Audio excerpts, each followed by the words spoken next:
early life, which is 20 to 40. And then there's midlife, is where people start to like be in charge of the politics and start to take leadership roles. Like think of how old the president usually is. It's like 40 to 60. And then people start to get out of leadership roles and start to back away and start to relax and retire around the age of 60. So 60 to 80 is older age, right? So that is the average lifespan. So you guys are the hero generation. Okay, you're the next hero generation.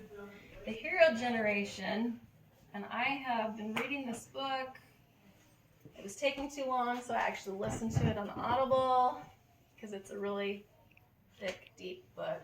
It's the kind that it's like doing a document study, you know, you have to like look up words and things and figure out what the things they were talking about in history even were, because I don't know half the stuff that they have in here that happened.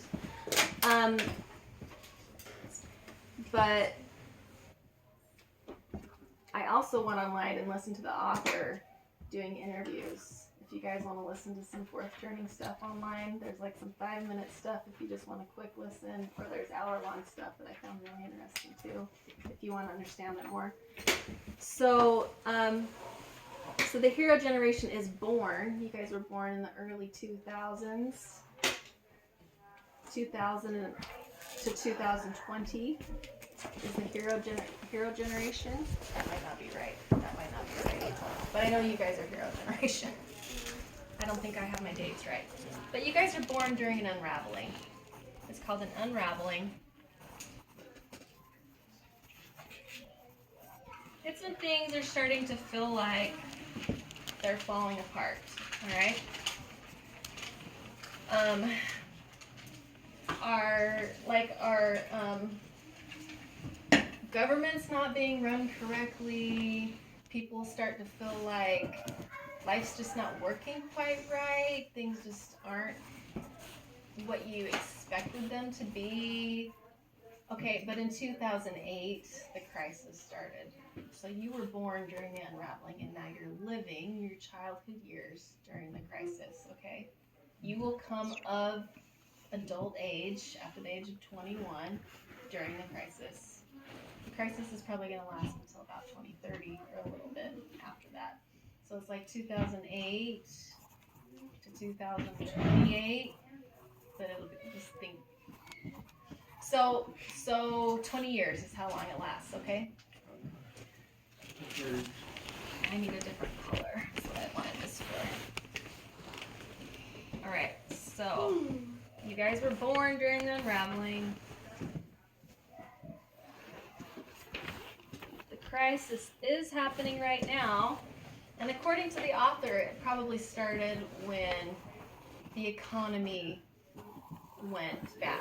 Do you guys remember in 2008, this is why he thinks it started then, everybody was losing their jobs, everybody was losing their houses. People who were like journeymen, like couldn't find work because nobody wanted to buy a house. They didn't have money to buy a house because they didn't have a job. You guys remember that? I saw some people shaking their heads, yes. So the crisis is when the artists are born.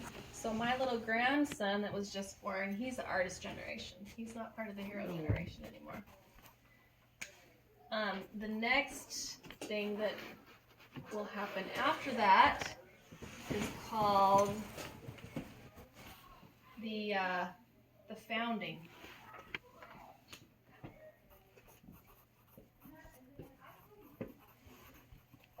And then the people born after that are, oh wait, I don't want to skip what these guys are. These guys are the prophet generation.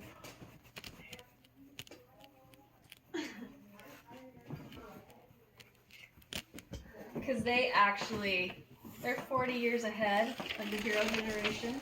So the hero generation looks to the prophet generation for how to behave and act. That's why they're called the prophets. Because they teach how to do and what to do, okay? This is called the awakening over here. And this is when the Church of Jesus Christ of Latter-day Saints was founded. Was in 1820, 1830. There was a bunch of spiritual revival going on. You guys learn about Joseph Smith and how he was researching all the churches, and there were like all these camp meetings that were happening. That was one of the awakenings. The last awakening that happened did not have a thing to do with religion. If you go back hundreds and hundreds of years, most of the awakenings have to do with religion. But the way he described it in his book, the last one that happened was civil rights. And it was when all of the civil rights marches were happening in the 60s. And women were also getting equal rights. It was more of a civil rights movement, the last awakening that happened. Okay? And that is the nomad generation is born. And that is the generation I am a part of. And they are taught to distrust government. And so the reason that these things happen in a cycle like this is because, okay, so for example, I want to write this in pink.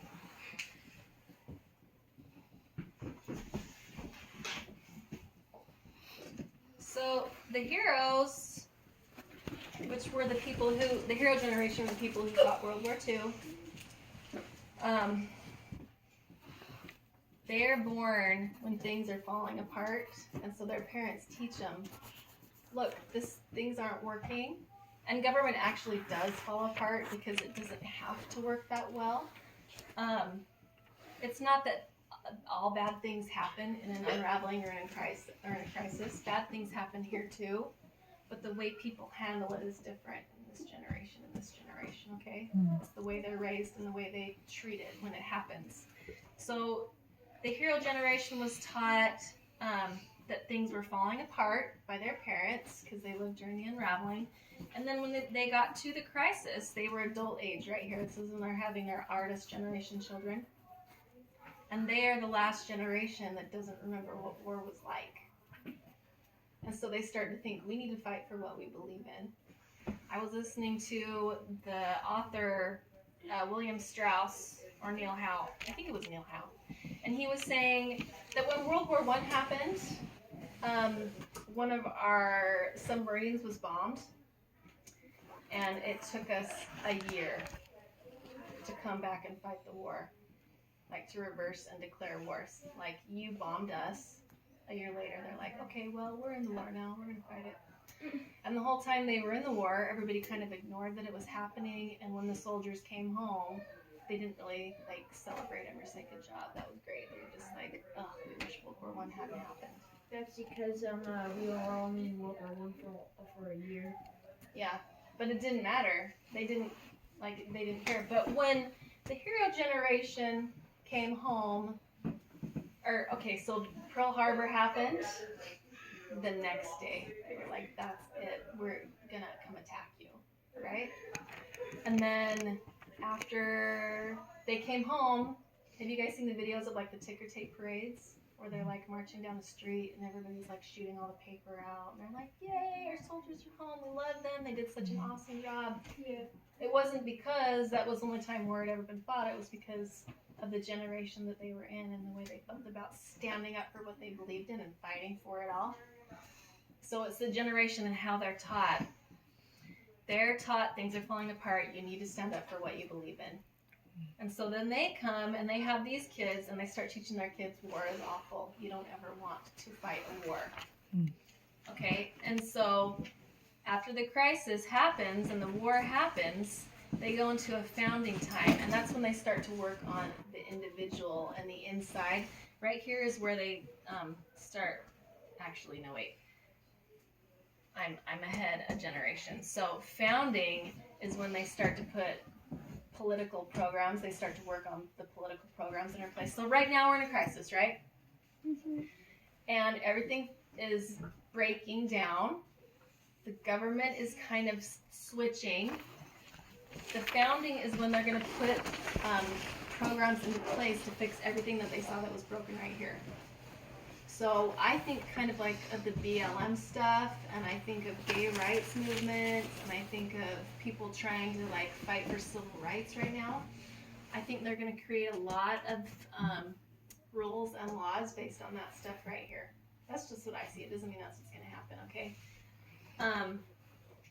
And then the awakening. So this is where you work on political stuff, is in the founding, and you work on the group stuff outside yourself.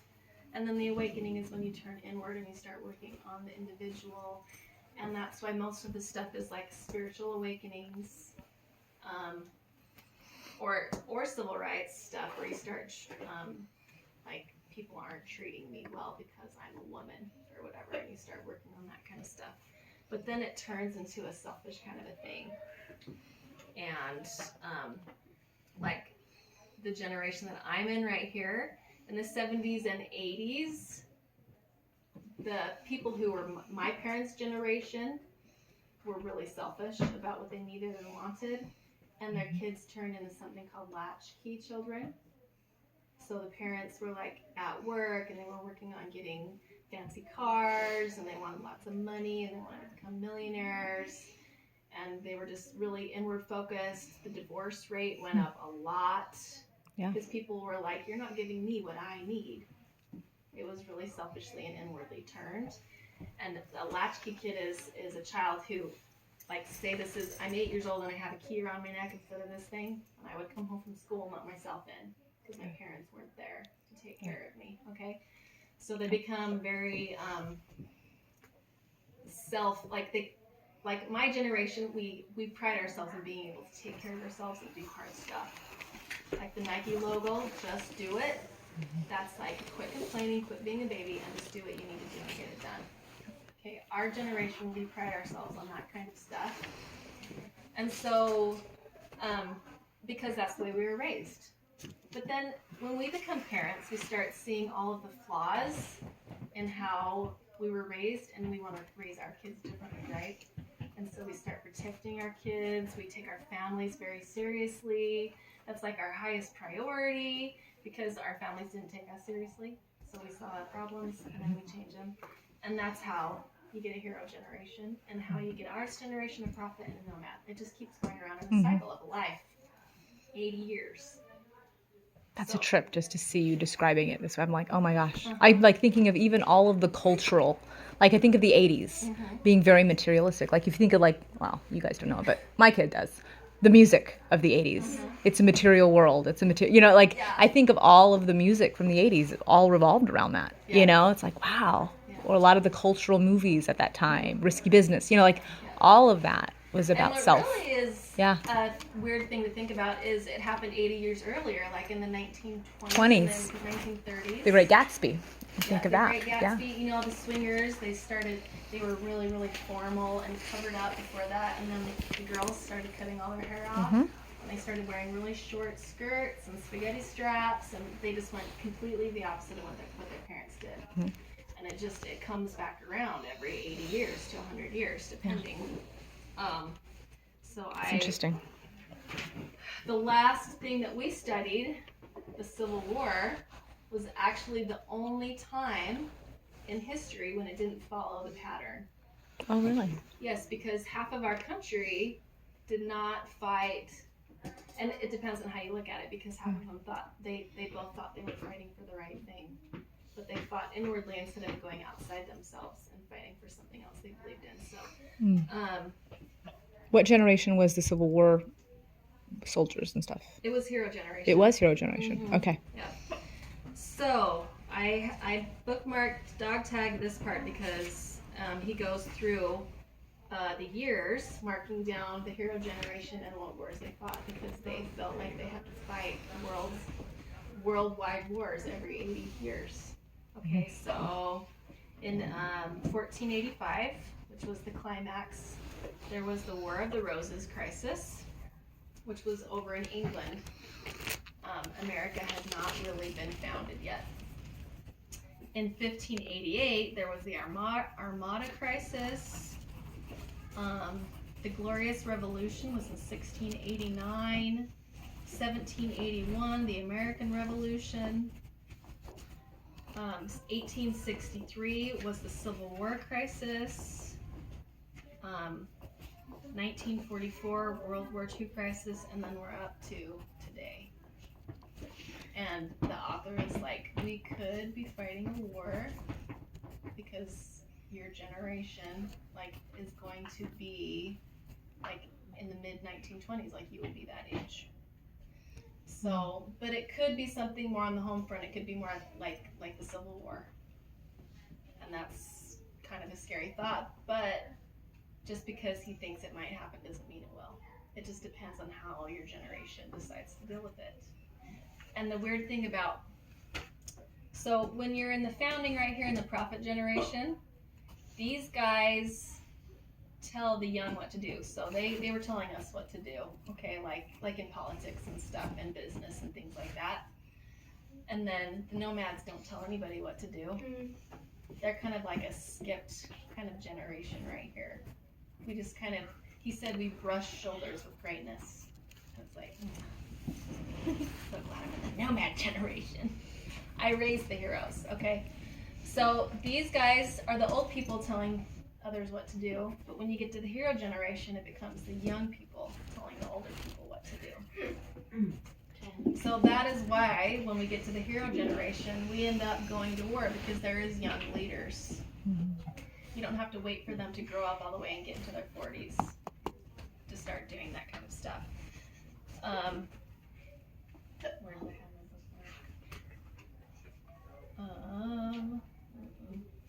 So some of the generations that they list are progressive, missionary, the lost generation, the GI generation, the silent generation, the boom generation, the 13th generation. That's my generation. We call it Gen X now, but back then he called it the 13th generation because we are the 13th generation of people to call ourselves Americans. So you guys are the 14th. Oh, wow. And then there's the millennials.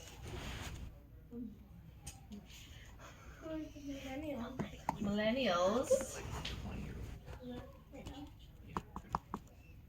So they're the no, they'd be like the 2000, born in like 1990s to 2000s would be the millennials. It'd be like 2005 and after.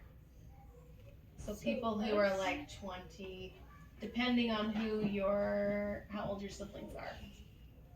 So if you were born like 2005 and before is a millennial. So the way it works is you have to think about how old your parents are and what years they were born. Okay, are your parents in their 40s? Mm-hmm. Do you have siblings that are 25 or older than you? So you might be an artist generation instead of a hero generation. Owen. Oh, you're an artist? My kids are hero generation because my oldest was born in 1999. So she was born before 2005. Yeah. My oldest sister is 29. Yeah, so you are within the hero generation. The way your parents raised your older siblings, they're going to raise you the same way. My older sister is only 17. So you probably are artist generation also. I'm gonna be quick. I don't want to be confused. I think I'm in between here on artists. I don't know. Yeah, it's tricky. But you probably are hero generation because your mom was raised as a nomad. Yeah.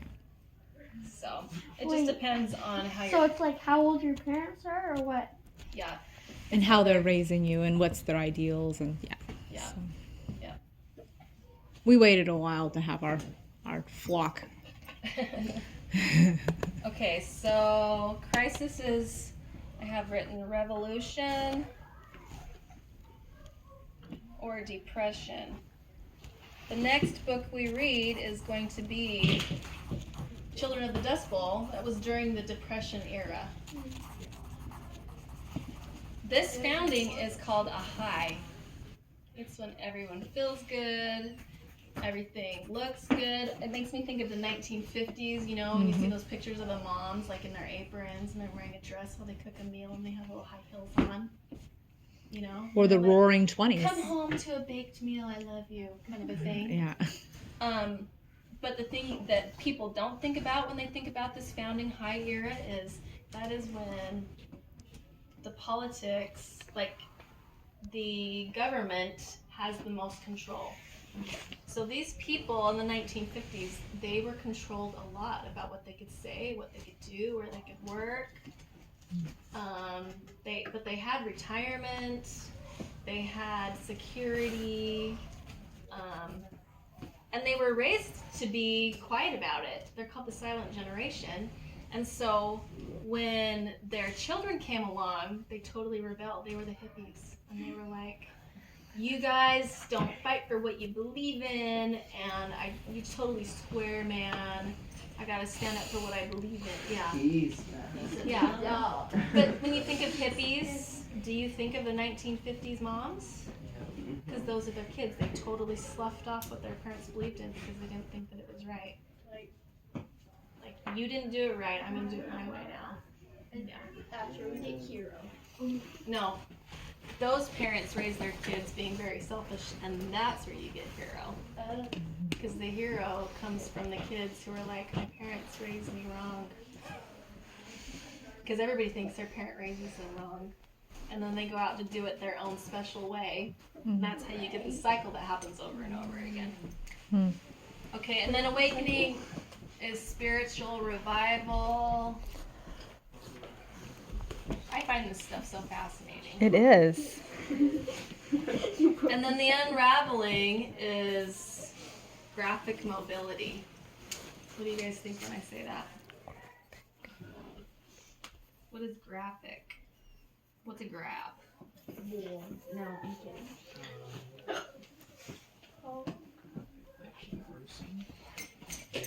Things change. They change a lot during an unraveling. Graphic mobility. What does that mean? If there's something that's set, people think like that it's set in stone, like a graph is charting what is happening, and you can see that it's remained pretty steady over the last 60 years. Graphic mobility means it's going to start going like this. Like, oh my gosh, what's happening? I don't understand. Things don't seem stable. I feel like things are falling apart. I can't trust the government anymore. Does that make sense? Yeah. Graphic mobility. It also makes me think of people moving too. Like they don't stay in their spot anymore. They have to go and try and find something that makes sense to them. That actually kind of makes sense because, like, right now, like the protests in Trump about like the White House, kind of like it's unraveling. Yeah, except we're already past unraveling and now we're in this crisis mode. So, We are definitely in crisis. so wait, is this book saying basically that there's gonna be like World War III or something? Kind of. He's saying that there's a war about every 80 to 100 years. 80 to 100 years? 80 to 100. And there's little micro wars, like little mini testers. Like we have been kind of going into Iran and Iraq and like, The Gulf War, yep. Mexican War. Mm-hmm. Yep. So there's little tiny wars, but this is like world war. This one's like opposing the world order, World War, or Civil Yeah, War. things need to be rewritten, and this is the war that helps it to happen. Because the hero comes along and they're like, we need to fight for what we believe in, and we don't remember how bad war actually was, and so we're all going to go fight it, and a third of us are going to die. It's going to be great. Because they can't remember what war was Because actually they don't like. remember. I'm Exactly. not one of the people who's going to die, so it's okay. It's just gonna be great. It's gonna be great. It's going to be great. I'm the one who's gonna die. Think of when we studied, sword. Think of how excited they were to go into the Civil War. Remember the excitement and they were all excited about it. Yeah, they were having picnics. And They were whatever. having picnics and celebrations, and it was whooping and hollering. If you remember, across 5 Aprils, remember how excited the brothers were to go to war? Yes. Yeah, and the only one who really got it was the mother. She was like sad and melancholy because she knew. Yeah. When you don't have a memory of war, you don't realize the atrocities of it, which is why it's so important that we study history. Which it keeps happening over and over again, even though we study history. Because it's the actual memory that helps. Yes. Okay, so this is where vision, values, and religion is being taught to the prophet generation.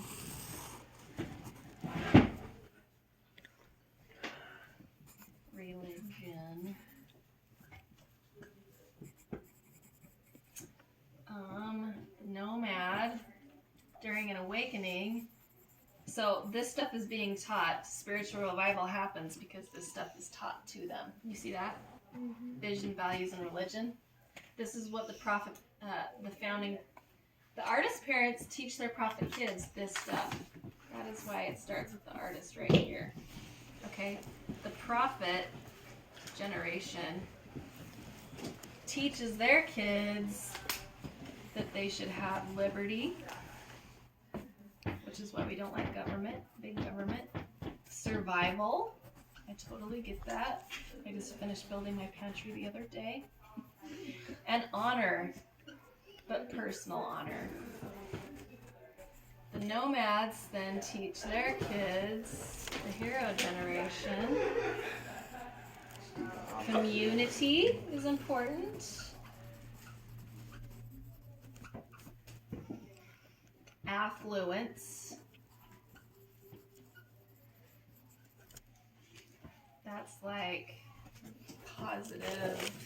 So pretty much we're all just teaching each other. Affluence has to do with money.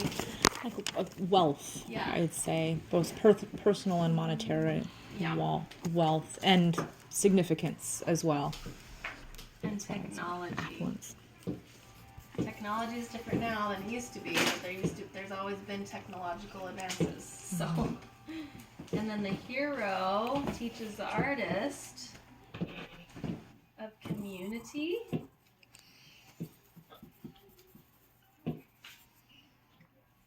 No.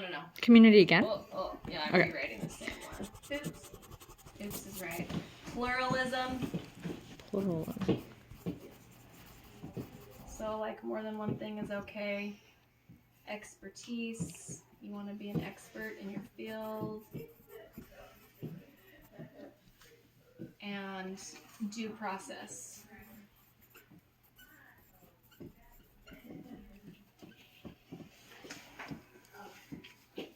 So don't just go hang somebody by a tree. They gotta go to court first and be judged and tried, and we'll take our time and make sure that we're doing the right thing. Okay. Do you guys have any questions? There's so